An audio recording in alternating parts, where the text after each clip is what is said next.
Daily basis के issues से सफ़र करते हैं, चाहे वो अनएम्प्लॉयमेंट का हो, बेरोज़गारी का हो, महंगाई का हो। इन्होंने ये तो बता दिया कि 200 यूनिट हम फ्री दे रहे हैं, लेकिन इन्होंने ये नहीं बताया कि 3.5 रुपये यूनिट अब हम चार्ज करें। और बहुत हम होपफुल हैं कि कल जब राजघाट पे हमारी एक बड़ी संख्या में हम इस यात्रा को शुरू करेंगे।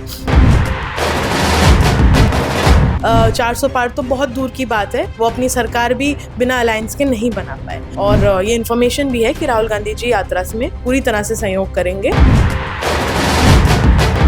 देखिए, हम पोस्टर पॉलिटिक्स नहीं करते हैं, हम ज़मीनी नेता हैं। हमने अपने वालिद साहब को 20 साल पोजीशन पे रहे, वो यही करते देखा कि सड़क पे रहो, लोगों के बीच रहो, ग्राउंड पे काम करो। अभी तक काउंसलर्स को सिर्फ 15 लाख बजट दिया गया है। आप सोचिए, 15 लाख कोई अमाउंट नहीं होती है, एक सड़क भी आप नहीं बना सकते हैं उसमें। लेकिन जब 10 साल जो हालात रहे हैं दिल्ली के, जिस तरह से लोगों को बेवकूफ़ बनाया गया है।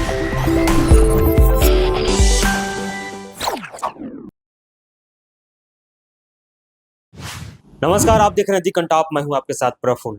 दिल्ली में विधानसभा चुनाव को लेकर सरगर्मी तेज हो गई है और राजनीतिक पार्टियां तैयारी में जुट गई है। वहीं कांग्रेस भारत जोड़ो यात्रा और भारत जोड़ो न्याय यात्रा के तर्ज पर दिल्ली में दिल्ली न्याय जोड़ो यात्रा की शुभारंभ कर रही है कल से, यानी 8 नवंबर से। तैयारी है दिल्ली को मथने की कि दिल्ली की जनता आखिर क्या चाहती है, क्योंकि 10 साल इधर आम आदमी पार्टी की सरकार रही और आम आदमी पार्टी ने तमाम कामों को लेकर, वो भी ग्राउंड में है, अरविंद केजरीवाल घर घर जा रहे हैं, उन लोगों से बातचीत करें। वहीं अब कांग्रेस की अलग तैयारी है और हमारे साथ बातचीत करने के लिए कांग्रेस के पार्षद अरीबा खान हैं और अरीबा खान के फादर एमएलए रह चुके हैं और इस बार भी पार्टी के कह सकते हैं कि विधायकों की दावेदारी में शायद उनका भी नाम हो या अरीबा भी आ सकती है, लेकिन खैर बातचीत करेंगे। लेकिन शुरुआत करते हैं दिल्ली न्याय जोड़ो यात्रा। आखिर इसका मकसद क्या है? क्यों इस पहल की जरूरत पड़ गई है कांग्रेस पार्टी को? देखिए, हमारे आदरणीय राहुल गांधी जी ने एक यात्रा की शुरुआत करी थी, जिसे भारत जोड़ो यात्रा से जो मशहूर हुई थी, और उसका रिस्पांस देश के सभी लोग वाकिफ़ हैं कि किस तरह का रिस्पांस हमें उस यात्रा से मिला था। बात क्या है, देखिए, हर आदमी को एक प्लेटफॉर्म नहीं मिल पाता अपनी बात कहने का। जो लोग सफ़र करते हैं, चाहे वो दिल्ली के हों या पूरे देश के लोग हों, जो डेली बेसिस के इश्यूज से सफ़र करते हैं, चाहे वो अनएम्प्लॉयमेंट का हो, बेरोज़गारी का हो, महंगाई का हो, इस तरह के जितने भी इश्यूज हैं, वो एक प्लेटफॉर्म ढूंढते हैं अपनी आवाज़ को रेस करने के लिए। एक आम आदमी के पास वो प्लेटफॉर्म नहीं मिल पाता कहीं ना कहीं, और इसी ऑब्जेक्टिव से ये यात्रा हमने हमारे आदरणीय राहुल गांधी जी ने निकाली थी कि जो आम जनता है, जो डेली बेसिस पे जूझ रही है अपने परेशानियों से, वो इस यात्रा का हिस्सा बने और अपनी आवाज़ उठाए, जो उनके खिलाफ नाइंसाफ़ियाँ हो रही हैं उसको लेके। और उसी का ही एक मॉडल जो है वो अब हम दिल्ली में करने जा रहे हैं। कल 8 नवंबर को शुरू होगी हमारी यात्रा राजघाट से। और इसका भी देखिए पर्पस और ऑब्जेक्टिव यही है कि पिछले 10 साल में जो दिल्ली का हशर हो गया है, हमने कभी ऐसा हाल, आप भी वाकिफ होंगे कि दिल्ली में इतने बुरे हालात कभी नहीं रहे थे। अलग अलग सरकारें बनी और पिछले 10 साल पहले जब शीला दीक्षित जी की सरकार रही 15 साल, तो इतनी फैसिलिटीज़ दिल्ली वालों को मिलती थी। और उसी का नतीजा था कि कंसेक्यूटिव टर्म्स शीला जी सीएम रही। लेकिन पिछले 10 सालों में देखिए क्या है कि इन्होंने अपनी पॉलिटिक्स फ्रीबीज के लालच में जो एक लालच देके करनी शुरू करी कि हम आपको फ्री बिजली देंगे, फ्री पानी देंगे। लेकिन अब लोग हैं वो इन चीज़ों में, प्रोपेगेंडा में आ जाते हैं, बहक जाते हैं। लेकिन जब 10 साल जो हालात रहे हैं दिल्ली के, जिस तरह से लोगों को बेवकूफ़ बनाया गया है, जिस तरह से उनके इमोशंस के साथ खेला गया है, आप ये देखिए कि आज की तारीख में चाहे वो सीवर की प्रॉब्लम हो, चाहे वो सड़कों की प्रॉब्लम हो, गड्ढे हों, जो भी इश्यूज हैं, बेसिक जो फैसिलिटीज़ और एमिनिटीज़, ये तमाम बातें हैं, क्योंकि 10 साल आप कह रही हैं कि 10 साल बेवकूफ़ बनाया गया है, लेकिन अरविंद केजरीवाल तो अपने काम को गिना रहे हैं कि हमने मोहल्ला क्लिनिक दिया, बिजली के बिल आधे कर दिए, कहीं फ्री भी कर दिए, महिलाओं को फ्री बस सेवा दे दी, तो तमाम काम वो गिना रहे हैं। फिर जनता आपके तरफ, मतलब उन वादों को छोड़कर, देखिए, फ्री बस टिकट तो दे दिए केजरीवाल जी ने, लेकिन पिछले 10 साल में आप बताइए कितनी बसेस लेकर आए वो दिल्ली में। ये सारी वही बसेस चल रही हैं जो शीला दीक्षित जी के टाइम पे आई थी। नई, कोई भी नई बसेस ये लोग लेकर नहीं आए। रही बात फ्री बिजली और फ्री पानी की, हर आदमी आज की तारीख में अपना बिजली का मीटर लगाने के लिए जूझ रहा है। बिजली के बिल के लिए जूझ रहा है। ये शुरू का प्रोपेगेंडा था कि फ्री बिजली देंगे, लेकिन कोई शख्स ऐसा नहीं है, एक सिंगल आदमी भी अगर घर में रहता है तो वो जो बेसिक चीजें चलाता है घर में, तो उसका 200 यूनिट से ऊपर ही बैठता है। 200 यूनिट प्रैक्टिकल बात ही नहीं है कि एक आदमी 200 यूनिट यूज करे महीने का, उसके ऊपर ही उसका बैठता है। और अब पहले शीला जी के टाइम पे 200 यूनिट के बाद ₹2.5 पर यूनिट रेट होता था। इन्होंने ये तो बता दिया कि 200 यूनिट हम फ्री दे रहे हैं, लेकिन इन्होंने ये नहीं बताया कि ₹3.5 यूनिट अब हम चार्ज करेंगे। तो ये छुपी छुपी, देखिए क्या होता है, आम जनता इतना उलझती नहीं इन बातों में। उसको आपने एक शीशे में उतारने की कोशिश करी और वो शीशे में उतर गई। लेकिन जो 10 साल में जो सफर किया है एक्चुअली लोगों ने, जब आदमी भुगत जाता है, जब उसको बरतता है और भुगतता है, तब उसे रियलाइज होता है कि हमारा फैसला गलत रहा। लेकिन क्या आपको लग रहा है कि दिल्ली न्याय यात्रा से, जैसे टैगलाइन भी बहुत अच्छे अच्छे हैं कि कांग्रेस दिल्ली को दिलाएगी न्याय, 10 साल का हिसाब मांगने के लिए, तो इस न्याय यात्रा से क्या दिल्ली के वोटर्स पे कुछ छाप छोड़ेगा? क्योंकि बीजेपी कह रही है कि हमने एक इंटरनल सर्वे कराया है, उस सर्वे में ये पता चल रहा है कि बीजेपी को 28 साल, यानी आप देख लीजिए कांग्रेस और प्लस में आम आदमी पार्टी का बनवास से हम छुटकारा दे रहे हैं, यानी 43% वोट हमारा होगा।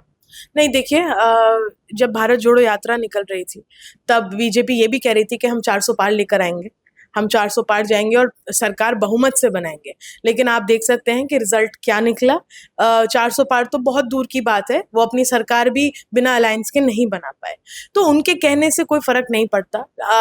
आप आम जनता के बीच जाइए, उनका इंटरव्यू लीजिए, उनसे पूछिए वो किस किस परेशानी से जूझ रहे हैं, चाहे वो सेंटर के जो काम है उसको लेकर हो या जो स्टेट के काम है उसको लेकर हो। दोनों तरफ से जनता पिस रही है और इनकी आपसी लड़ाई में सेंटर की और स्टेट की, बीजेपी और आम आदमी पार्टी की, हर डिपार्टमेंट सफर कर रहा है। मैं काउंसलर हूँ, हम एमसीडी में हम रिप्रेजेंट करते हैं अपने एरियाज को, हम अपने एरियाज को सुधारने के लिए वहाँ पे कोशिश करते हैं कि हम फैसिलिटीज दें अपने एरिया में। लेकिन मैं आपको बता दूं, इस साल 2024 मार्च से लेके एक भी हाउस नहीं चल पाया है अभी तक। कौन नहीं चलने दे? दोनों पार्टियां, जैसे ही हाउस शुरू होता है बीजेपी वाले हंगामा काट देते हैं और मेयर उठ के चली जाती हैं, हाउस को स्थगित कर देती हैं, क्योंकि इनकी मंशा ही नहीं है दिल्ली के लोगों की सेवा करने की। ये लोग हाउस भी नहीं चलने देते हैं और पूरे साल में, इस साल में हमें 2024 पूरे फाइनेंशियल ईयर में अभी तक काउंसलर्स को सिर्फ 15 लाख बजट दिया गया है। आप सोचिए, 15 लाख कोई अमाउंट नहीं होती है, एक सड़क भी आप नहीं बना सकते हैं उसमें। ये लोग सारा आपसी रंजिशों में, आपसी नूरा कुश्ती में, ये पिस कौन रहा है दिल्ली की जनता से। न्याय यात्रा की जो कल से आरंभ है, उसका मतलब शुरुआत है, उसकी तैयारी क्या है? कौन कौन लोग उसमें शामिल हो रहे हैं? क्योंकि राहुल, कई मतलब एक छाप है राहुल गांधी की कि भारत जोड़ो यात्रा शुरू किया था, वो तो शायद हो सके कंटिन्यू चले, या फिर वो कभी सडन आ सकते हैं, या फिर नहीं, देखिए, क्योंकि हमारी 8 नवंबर से ये यात्रा शुरू है और हमारे जो अध्यक्ष हैं श्री देवेंद्र यादव जी, उनके नेतृत्व में ये यात्रा हम शुरू करेंगे और राहुल गांधी जी भी इसका हिस्सा बनेंगे। जितने कांग्रेस के सीनियर लीडर्स हैं वो इसका पार्ट बनेंगे। लेकिन क्योंकि अभी एक तो बाई इलेक्शंस हैं और बाई इलेक्शन की डेट आगे बढ़ा दी गई है 13 तारीख से, तो थोड़ा सा वो बाई इलेक्शन की वजह से उसमें बिजी रहेंगे। लेकिन उसके बाद हमें उम्मीद है और ये इन्फॉर्मेशन भी है कि राहुल गांधी जी यात्रा में पूरी तरह से सहयोग करेंगे और जितने और भी सीनियर लीडर्स हैं कांग्रेस पार्टी के, चाहे वो किसी भी स्टेट के हों, वो सब इस यात्रा का हिस्सा बनेंगे। अच्छा, हरियाणा चुनाव को देखें, क्योंकि दिल्ली के करीब है और थोड़ा सा साया तो होना ही चाहिए, क्योंकि पॉलिटिक्स में होता है कि एक स्टेट आप हारते हैं या जीतते हैं तो उसका असर दूसरे में दिखता है, वो भी करीब है। तो हरियाणा का असर कुछ वो वाला रहेगा या फिर कुछ इस यात्रा के बाद बदलेगा? नहीं, देखिए, हरियाणा का रिजल्ट बहुत डिसअपॉइंटिंग था। हम बहुत होपफुल थे कि वहाँ हमारी सरकार बन रही थी, लेकिन जो भी वजूहात रहे वहाँ पे सरकार ना बनने के, कुछ धांधलेबाजी भी हुई, कुछ शायद हमारी कमियां भी रहीं जिस पे हम और अब फोकस कर रहे हैं कि वो चीज़ें नहीं होनी चाहिए। वो कई फैक्टर्स हैं जिसकी वजह से वहाँ हमें एक डिसअपॉइंटमेंट फेस करना पड़ा। लेकिन दिल्ली में देखिए हम बहुत होपफुल हैं और ठीक है वो बात कि वो इम्पैक्ट पड़ता है नेबरिंग स्टेट्स का, लेकिन हम यहाँ पर क्या है, देखिए, जितने भी तबके हैं दिल्ली में, यहाँ पे ज़्यादातर बाहर के लोग भी सेटल्ड हैं, हर कम्युनिटी के लोग हैं, हर कास्ट के लोग हैं, हर रिलीजन के लोग हैं। सबकी समस्याएं एक ही, उनकी जो बेसिक फैसिलिटीज़ हैं उससे उन्हें महरूम रखा गया है 10 साल में। अच्छा, अरीबा खान का क्या रोल है इस यात्रा में? जाएंगी बिल्कुल कंटिन्यू? बिल्कुल बिल्कुल हम लोग पूरी ताकत से इस यात्रा को मजबूत करेंगे और सिर्फ मैं नहीं, पूरा हमारा जो काडर है दिल्ली का वो इस यात्रा में जुड़ेगा। इनफैक्ट बहुत लोग, जैसे मैंने कहा, नेबरिंग स्टेट्स जो हमारा एक वो रहता है, तो यूपी हरियाणा पर सारे स्टेट से लोग यहाँ पे तैयारी कर रहे हैं कल जुड़ने की। और बहुत हम होपफुल हैं कि कल जब राजघाट पे हमारी एक बड़ी संख्या में हम इस यात्रा को शुरू करेंगे, तो पूरे महीने ही जो हमारी यात्रा रहेगी चार फेजेस में रहेगी।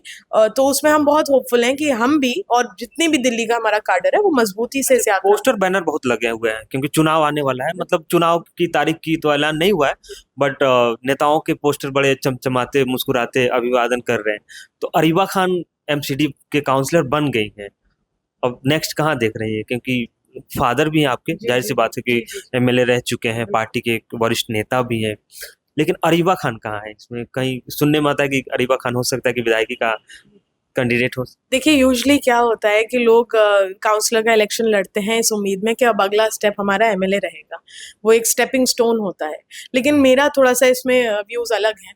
मैं कहती हूँ कि जो जिम्मेदारी जिस वक्त दी गई है उसे पहले आप पूरी तरह निभाइए, आगे की बात होती है। ठीक है, अगर मौका मिलता है पार्टी की तरफ से या अल्लाह की तरफ से हमारे लिए वो रहेगा तो हम उसको भी कर सकते हैं। लेकिन अभी मेरे लिए सबसे बड़ी प्रायोरिटी मेरी यही पोस्ट है कि मैं काउंसलर के तौर पे मतलब फुल जस्टिस करूं मैं इस पोस्ट को। अगर इस बार ही मौका मिल जाए? नहीं, देखिए, वो तो पार्टी के ऊपर निर्भर है। मैं लेकिन फिर आपसे वही बात कहूंगी कि हमें लोगों ने एज अ काउंसलर चुना है अपने एरिया में, जो काउंसलर के जुरिस्डिक्शन के काम है। हम मेरी पूरी कोशिश है, 2 साल ऑलमोस्ट मुझे होने वाले हैं एज अ काउंसलर, और हमने कुछ बड़े कामों को भी अंजाम दिया है इस 2 साल के वक्फे में, जो काम 10-10, 15-15 साल से नहीं हो पाए। जैसे हमारा एक वार्ड 180 डबल फजल इंक्लेव में एक अल-शिफा हॉस्पिटल है, जिसके सामने एक बड़ा कूड़ेदान का बड़ा मसला रहता था, ओपन डंपिंग ग्राउंड बना हुआ था। हमने अपने काउंसलरशिप में एक ये बड़ा काम करा कि हमने उसको पूरी तरह से ख़त्म कराया। इस तरीके के हमने कई काम करे, और मेरा अभी भी फोकस यही है कि जिस पोस्ट पर मैं हूँ पहले मैं उसके साथ इंसाफ करूँ। आगे अगर कोई मौका मिलता है तो ऑफ कोर्स मैं उसको कंसिडर हम करेंगे, लेकिन मतलब कोई ऐसी वो नहीं है कि मैं किसी रेस में हूँ या भागा दौड़ी में हूँ कि मैं पहले पकड़ लूँ, कैप्चर कर लूँ। नेताओं के पोस्टर है लेकिन अरीबा खान के पोस्टर नहीं है, जी, क्योंकि इसी वजह से क्योंकि हम, देखिए, हम पोस्टर पॉलिटिक्स नहीं करते हैं, हम ज़मीनी नेता हैं। हमने अपने वालिद साहब को 20 साल पोजीशन पे रहे, वो यही करते देखा कि सड़क पे रहो, लोगों के बीच रहो, ग्राउंड पे काम करो। पोस्टर पॉलिटिक्स से कुछ खास हासिल होता नहीं है। अगर होना होता हासिल तो हर आदमी पोस्टर लगा के ही पोस्ट पे आ जाता। इसलिए हम ज़मीन पे काम करने में भरोसा रखते हैं, और जब आप ज़मीन पे काम करते हैं तो आपके पोस्टर आपको खुद लगाने की ज़रूरत नहीं है, आवाम आपके पोस्टर लगाती है। बहुत बहुत शुक्रिया बात करने के लिए। खैर, बाहर दिल्ली न्याय यात्रा है कल से और 8 नवंबर से, और दिल्ली को साधने की तैयारी है कांग्रेस को, क्योंकि 10 साल आम आदमी पार्टी की सरकार रही और कांग्रेस को यह भी कहा जा रहा है कि अपनी जमीन तलाश रही है।